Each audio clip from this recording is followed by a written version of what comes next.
So ఇప్పుడు నేను వచ్చేసి గోమతి ద్వారకా దగ్గర నుంచి కొంచెం డిస్టెన్స్లో ఉన్న టెంపుల్స్ ఫస్ట్ చూడడానికి వెళ్తున్నాను. సో ఆఫ్టర్నూన్ కల్లా ఆ టెంపుల్స్ అన్ని కవర్ చేసుకొని మళ్ళీ తిరిగి గోమతి ద్వారకా వచ్చి దాని చుట్టుపక్కల ఉన్న ఆలయాలు అనేది చూపిస్తాను.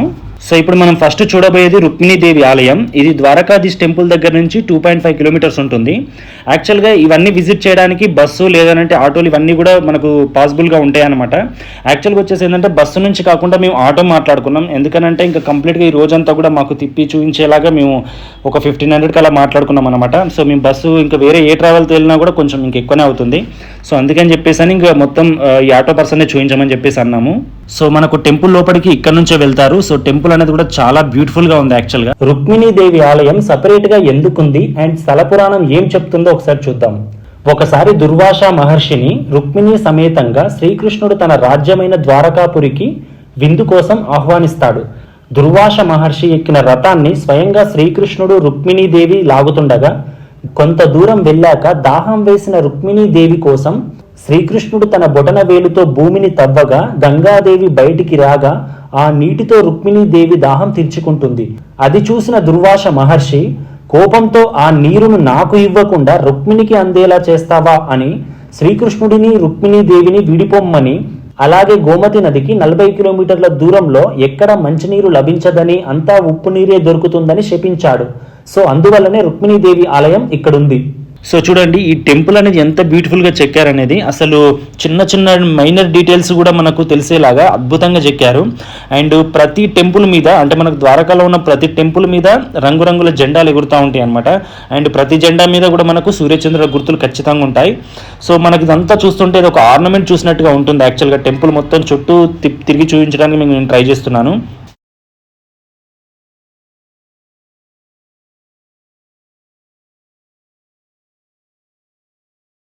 టెంపుల్కు చెక్కిన ఈ డీటెయిలింగ్స్ చూడండి ఎంత బ్యూటిఫుల్గా ఉన్నాయి. అసలు జెండా అయితే అసలు గాలికి ఎగురుతూనే ఉంటుంది. ఇక్కడ గాలి కూడా చాలా ఎక్కువ వస్తుంది. అండ్ ఎందుకంటే ఎక్కువ చెట్లు అవన్నీ ఉంటాయి అన్నమాట. అండ్ ఏదో మనకు ఒక ఆర్నమెంట్ తయారు చేయడానికి మనకి ఎంత చిన్న చిన్న డీటెయిల్స్ అన్ని కూడా బ్యూటిఫుల్గా తయారు చేస్తారో అలా ఉంటుంది టెంపుల్ అనేది ఓవరాల్గా. అండ్ నెక్స్ట్ ఇప్పుడు వచ్చేసి మనం బేట్ ద్వారకా వెళ్తున్నాం. సో వచ్చినప్పటి నుంచి మీకు చాలాసార్లు బేట్ ద్వారకా అని చెప్తూ వచ్చాను కదా. సో ఫైనల్గా ఇప్పుడు వెళ్తున్నాం. సో మనం ఇంకా బేట్ ద్వారకా వెళ్తుంటే అంతా మనకు పడవలు షిప్పులు ఎక్కువ కనిపిస్తాయి. ఎందుకంటే బేట్ ద్వారకా అనేది సముద్రం అంటే చుట్టూ సముద్రం ఉండి మధ్యలో భూభాగంతో కూడుకొని ఉంటుంది కాబట్టి ద్వారకాధీష్ టెంపుల్ దగ్గర నుంచి బేట్ ద్వారకా 34 కిలోమీటర్స్ ఉంటుంది. సో వెళ్తున్నప్పుడు ఇంకా నాకు కనిపించిన కొన్ని రికార్డ్ చేస్తున్నాను. ఇక్కడ ఒక టెంపుల్ కనిపించింది మనకి, అది చెట్ల మధ్యలో చాలా బాగుంది. అండ్ ఈ వాల్ చూడండి, ఇది ఎప్పుడు కట్టిలో తెలియదు. ఈ వాల్ అనేది ఒక హౌస్ లాగా ఉంది. ఇది కూడా చాలా రాయల్టీగా ఉంది. యాక్చువల్గా నాకు తెలిసి ఒక బ్యాక్ సైడ్ ఉన్న ల్యాండ్కి అది ఎంట్రన్స్ అనుకుంటాను. అండ్ ఇక్కడ చూడండి ఇది లెఫ్ట్ సైడ్, అసలు ఎంత సూపర్గా ఉందంటే నాకైతే ఎన్ని రికార్డ్ చేసినా కూడా నాకు ఇంకా సరిపోవట్లేదు. రికార్డ్ చేసిన కొద్ది ఇంకొస్తూనే ఉన్నాయి నాకు.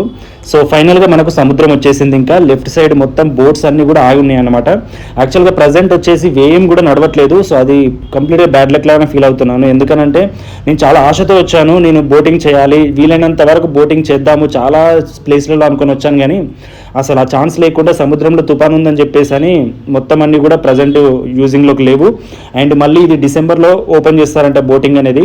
సో బ్యూటిఫుల్ విజువల్స్ అయితే కొన్ని మిస్ అయ్యాను యాక్చువల్గా. కానీ మళ్ళీ వచ్చినప్పుడు ఖచ్చితంగా వీటిని ఎక్స్పీరియన్స్ చేసే తీరుతాను నేను. సో ఇక్కడ నుంచి ఇంకా మనకు అంతా బోటింగే ఉంటాయండి. మనం ఎంత దూరం చూసినా కూడా ఆల్మోస్ట్ సో బేట్ ద్వారకా వెళ్ళేంత వరకు ఇవి కూడా మనతో పాటు ట్రావెల్ చేసిన ఫీల్ వచ్చేలాగా అనిపిస్తూ ఉంటుంది. సో ఇప్పుడు కనిపించేది సుదర్శన్ కేబుల్ బ్రిడ్జ్. బేట్ ద్వారకా వెళ్ళడానికి ఈ బ్రిడ్జ్ కట్టారు. ఒకప్పుడు అక్కడికి వెళ్ళడానికి కేవలం పడవలు మాత్రమే వాడేవారు.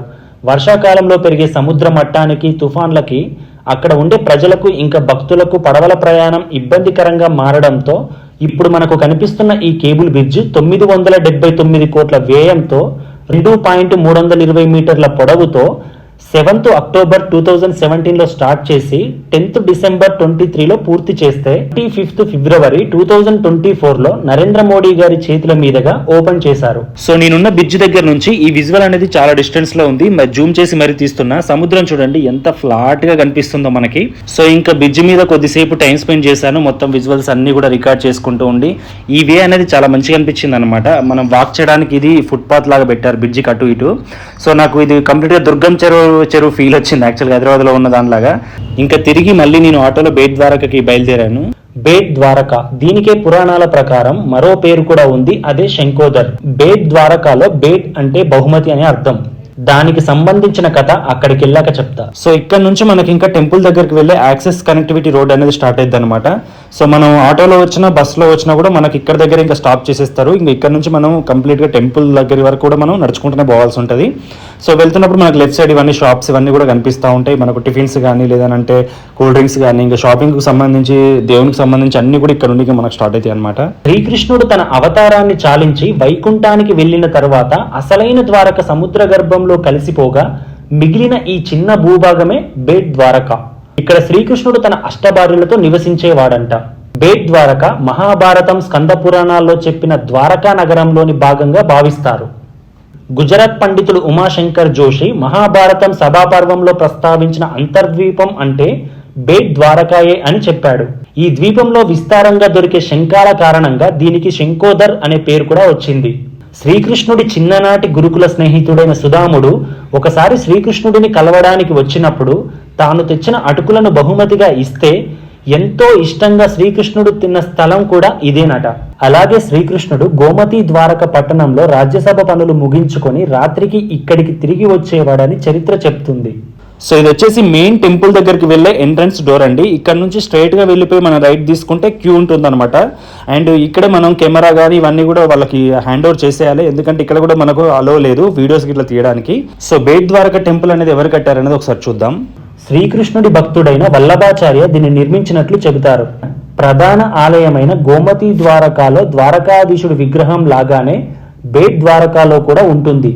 ఈ రెండు విగ్రహాలలో చేతిలోని గద మాత్రం మార్పు ఉంటుంది. విగ్రహం సైజు కూడా కొంచెం చిన్నగా ఉంటుంది. శ్రీకృష్ణుడితో పాటు ఆలయంలో ప్రద్యుమ్నుడు, పురుషోత్తముడు, దేవకి ఆలయాలు కూడా ఉన్నాయి. సో ఇక్కడ ఈ క్యూ లైన్ నుంచే మనం దర్శనానికి వెళ్లాల్సి ఉంటుంది. అండ్ ఇక్కడ వచ్చేసి ఇదంతా కూడా ఓపెన్ స్పేస్ ఉంది టెంపుల్కి మనకు ఈ లైన్లో వెళ్తుంటే. అండ్ నేను టెంపుల్ చూపించడానికి చాలా ట్రై చేశాను. టెంపుల్ చుట్టూ అంతా కూడా హౌసెస్ కన్స్ట్రక్షన్స్ ఉండడం వల్ల నాకు టెంపుల్ వ్యూ అనేది బయట నుంచి కనిపించలేదు అస్సలు తీద్దామన్నా. అండ్ లోపలికి కెమెరా కూడా అలా లేదు కాబట్టి ఇంకా పాసిబుల్ కాలేదు. అండ్ నెక్స్ట్ వచ్చేసి ఇక్కడ లెఫ్ట్ సైడ్లో మనకి ఇంకొక ద్వారం ఉందన్నమాట. సో ఇక్కడ నుంచి కూడా ఎంటర్ అవ్వచ్చు. సో ఇది మొత్తం చాలా హైట్లో ఉంది యాక్చువల్గా టెంపుల్. మనం వచ్చేటప్పుడు ఫ్లాట్గా అనిపించింది కానీ ఇప్పుడు ఇది కింద డౌన్ ఏరియా ఉందన్నమాట. సో ఇప్పుడు ఒకసారి కిందికి వెళ్ళిపోదాం, లోకాలిటీ ఎలా ఉంది ఏంటనేది కూడా చూద్దాం. సో స్టెప్స్ కూడా ఏవో కొన్ని లేవండి, దాదాపు ఒక 20-25 స్టెప్స్ దాకా ఉన్నాయి ఇవి కూడా. సో ఇక్కడ నుంచి చూసుకున్నట్టయితే మనకు లెఫ్ట్ రైట్ పెద్ద పెద్ద చెట్లు ఉన్నాయి. సో ఇప్పుడు నేను చూడండి ఇక్కడ నుంచి ఇప్పుడు నేను కిందికి వెళ్తున్నాను.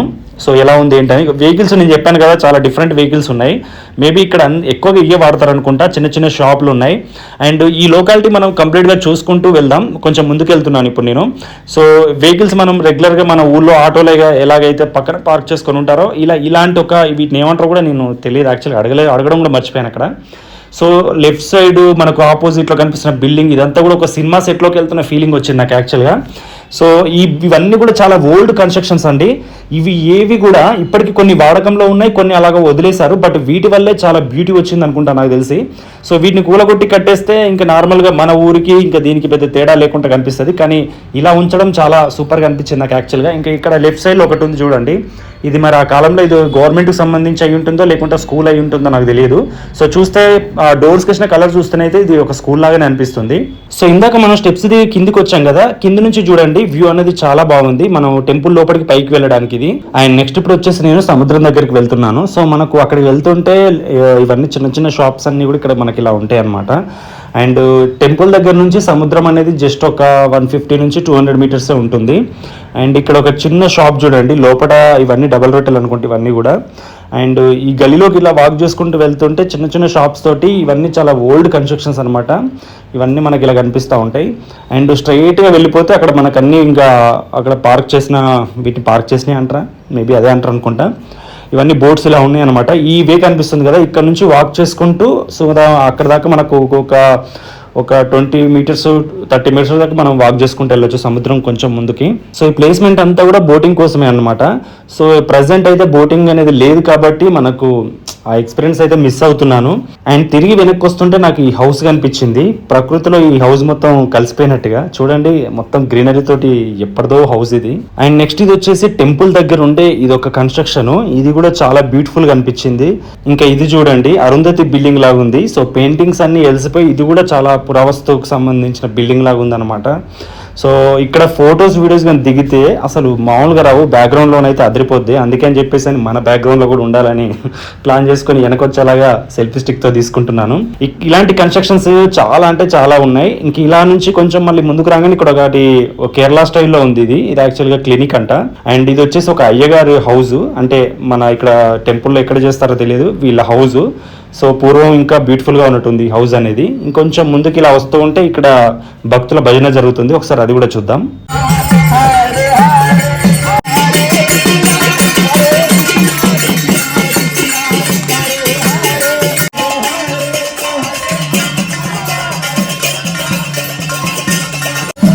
ఎండ దంచు కొడుతుంది, ఎక్కడికక్కడ మండిపోతుంది. కళ్ళు చెమటలతోటి ఆ చెమట చెట్టు జారి కళ్ళలో పడుతుంది, మామూలుగా లేదు. సో బేట్ ద్వారకాలో ఉన్న కృష్ణయ్య దర్శనం అనేది అయిపోయిన తర్వాత నేను దాదాపు ఒక 1.5 అవర్ గల్లీ తిరిగాను. ఎందుకనంటే అక్కడ ఉన్నాయన్నీ నేను ఎక్స్పీరియన్స్ అవ్వాలనుకున్నా, చూడాలనుకున్నా. కాబట్టి ఇంత దూరం మళ్ళీ అంత ఈజీ కూడా కాదు మనం రావడానికి, మళ్ళీ ఎప్పుడో వస్తాం కాబట్టి. ఇప్పుడు వచ్చేసి ఇక్కడ నుంచి నేను అలా బయలుదేరి నేను ఇప్పుడు గోపీ తలాబ్ దగ్గరికి వచ్చాను. ఇక్కడంతా కూడా పార్కింగ్ అంతా చేసి ఉన్నాయి కదా, ఇక్కడ నుంచి మనకు ఇంకా స్టార్ట్ అయింది అనమాట గోపీ తలాబ్ అనేది. ద్వారకాధీశ్ టెంపుల్ దగ్గర నుంచి గోపీ తలాబ్ అనేది మనకు దాదాపు ఒక 20 కిలోమీటర్స్ ఉంటుంది. సో ఇక్కడ నుంచి మనం ఇంకా లోపలికి వెళ్తుంటేనే మనకి ఇక్కడ రైట్ సైడ్ లో మొత్తం గోపికలకు సంబంధించిన టెంపుల్స్ అన్ని ఉంటాయి అనమాట లైన్ గా. అండ్ వాటితో పాటు మనకి ఇక్కడ అంతా కూడా గుజరాతీ థాలీ, లేదంటే టిఫిన్స్ కానీ, షాపింగ్కి సంబంధించి కానీ చిన్న చిన్న అన్ని కూడా ఇక్కడ షాప్స్ ఉంటాయి మనకి. గోపి తలాబ్కి వచ్చాను. సో ఇక్కడ వచ్చేసి శ్రీకృష్ణుకు సంబంధించిన గోపికలు అందరు ఇక్కడ ఉంటారని చెప్పేసి అన్నారు. అవన్నీ సో చూపించే ప్రయత్నం చేస్తాను మొత్తం అంతా కూడా. ఒకసారి చెట్టు చూడండి, మరి దీనికి ఎన్ని ఇయర్స్ ఉందో తెలియదు కానీ చాలా పెద్దగా ఉంది. ఆల్మోస్ట్ ఈ సరౌండింగ్ అంతా కూడా ఇది ఆక్యుపై చేసి మంచిగా సూపర్గా ఉంది. ఈ చెట్టు దగ్గర లెఫ్ట్ తీసుకొని మనం వెళ్ళినట్టయితే రాధాకృష్ణులు ఉన్న టెంపుల్ వస్తుంది. అండ్ ఈ చెట్టు కింద నుంచి మనం స్ట్రైట్గా వెళ్ళిపోయినట్టయితే ఒక సరస్సుతో పాటు సరస్సు ఆపోజిట్లో రైట్ సైడ్ మనకి అన్ని కూడా గోపికల ఆలయాలు ఉంటాయి అనమాట. సో మీకు చూపించే ప్రయత్నం చేస్తాను ఇప్పుడు. గోపీ తలాబ్కు సంబంధించిన స్థల పురాణం ఒకసారి తెలుసుకుందాం. ఈ సరస్సుకు ఒక అద్భుతమైన చరిత్ర ఉంది.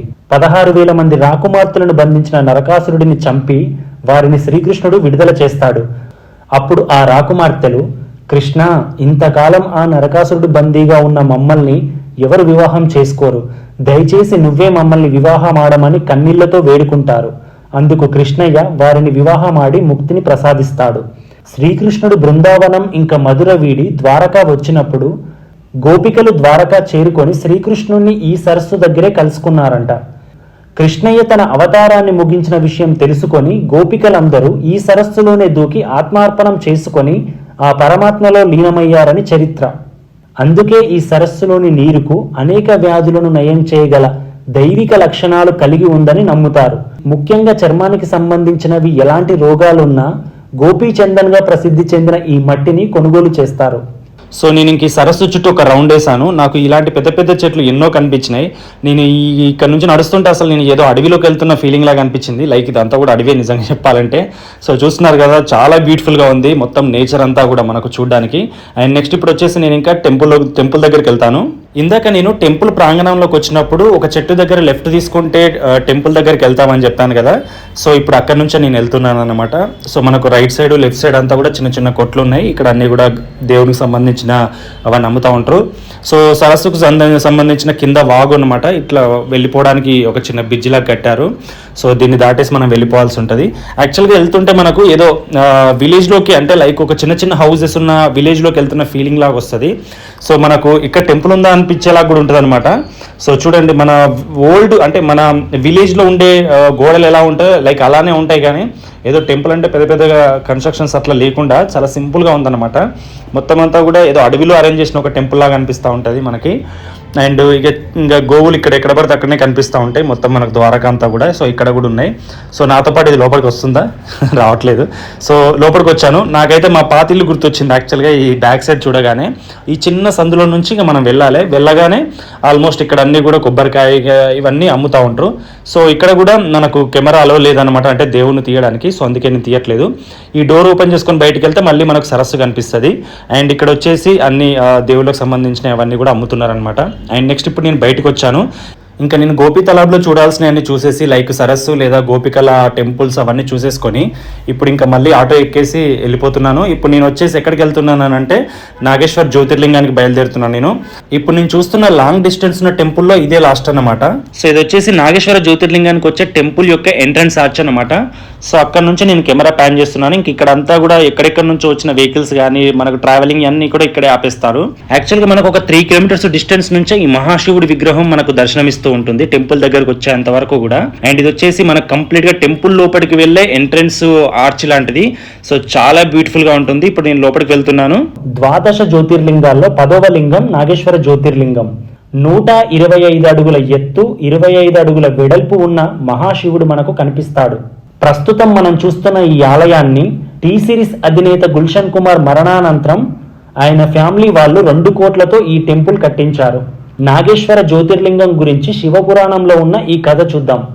దారుక్ అనే రాక్షసుడి భార్య అయిన దారుక పార్వతీదేవికి తపస్సు చేయగా పార్వతీదేవి కరుణించి వరాన్ని ప్రసాదించి ఆ వనానికి దారుకా వన అనే పేరు పెట్టింది. దారుక ఎక్కడికి వెళ్ళినా అక్కడ అడవిలా మారిపోయేది. రాక్షసులను దేవతల నుండి రక్షించడానికి ప్రయత్నిస్తుండేది. అలా తను సముద్ర గర్భంలోకి ప్రవేశించి అక్కడ కూడా ఒక అడవిని సృష్టించింది. దారుక్ అనే రాక్షసుడు మహాశివ భక్తుడైన సుప్రియుడితో పాటు అనేక మంది ప్రజలను సముద్రం కింద ఒక గుహలో బంధించాడు. ఆ రాక్షసుడికి మరణ గడియలు దగ్గర పడ్డాయని సుప్రియుడు ఒక లింగాన్ని ఏర్పాటు చేసి బందీలుగా ఉన్న వాళ్ళందరినీ ఓం నమ శివ అనే మహామంత్రాన్ని జపించమని ఆదేశిస్తాడు. అందరూ అలానే ఓం నమ శివాయ అనే మహామంత్రాన్ని జపించడం చూసిన రాక్షసులు వారిని చంపడానికై ప్రయత్నిస్తుంటే అప్పుడే మహాశివుడు సుప్రియుడు ఏర్పాటు చేసిన లింగంలో నుండి ప్రత్యక్షమయ్యి దైవిక ఆయుధాన్ని సుప్రియుడికి అందిస్తాడు. ఆ ఆయుధంతో సుప్రియుడు దారుక మరియు రాక్షసులను ఓడించి అందరికి విడుదల ప్రకటిస్తాడు. సుప్రియుడు ఆ తర్వాత ఆ మహాశివుడి లింగాన్ని ప్రతిష్ఠిస్తాడు. అదే ఈ నాగేశ్వర జ్యోతిర్లింగం. సో టెంపుల్ ఆఫ్టర్ దర్శనం అయిపోయిన తర్వాత నేను ఇప్పుడు బయటకు వస్తున్నాను. బయటికి రాగానే ఒక పెద్ద చెట్టు కింద మహాశివుడు, పార్వతి, గణపతి అండ్ సుబ్రహ్మణ్యేశ్వర స్వామితో ఒక ఫ్యామిలీ పిక్చర్ లాగా ఉంది యాక్చువల్గా ఫోటో చూడడానికి. అండ్ ఇది పాలరాతితో చేశారు ఈ విగ్రహం అనేది. కలర్ఫుల్గా చాలా బ్యూటిఫుల్గా ఉంది చూడడానికి. ఇక్కడ నుంచి ప్యాన్ చేస్తే గుల్షన్ కుమార్ వాళ్ళు కట్టించిన టెంపుల్ కూడా మనకు చాలా బాగా నీట్గా మస్తు కనిపిస్తూ ఉంటుంది. ఇది వచ్చేసి గార్డెన్ అనమాట. ఇప్పుడే కొంచెం ఇదంతా కూడా కొంచెం డెవలప్ చేస్తున్నారు, గార్డెనింగ్ అంతా చెట్లంతా పెట్టేసి. సో ఇప్పుడు టెంపుల్ అనేది నా వెనుకుంది. కంప్లీట్గా నేను వీడియోలో చూసుకోవడానికి నాకు అలా కావాలని నేను ఇప్పుడు నడిచేటప్పుడు అలా ప్లాన్ చేసుకున్నాను. అండ్ ఫుల్ ఎండతోటి కాళ్ళు కాలిపోతున్నాయి నాకు, అందుకే ఈ షార్ట్ పెట్టాను. ఇక్కడ నుంచి చూడండి శివుడు నా వెనక ఎలా కనిపిస్తున్నాడో, ఒక శక్తి రూపంలా కనిపిస్తున్నాడు. అన్ని పార్ట్స్ లింక్స్ వీడియో కింద ఇచ్చాను, ఒకసారి ఓపెన్ చేసి చూడండి. Please subscribe my YouTube channel and Hare Krishna అని కామెంట్స్లో స్లోగన్ చేయండి ఫ్రెండ్స్.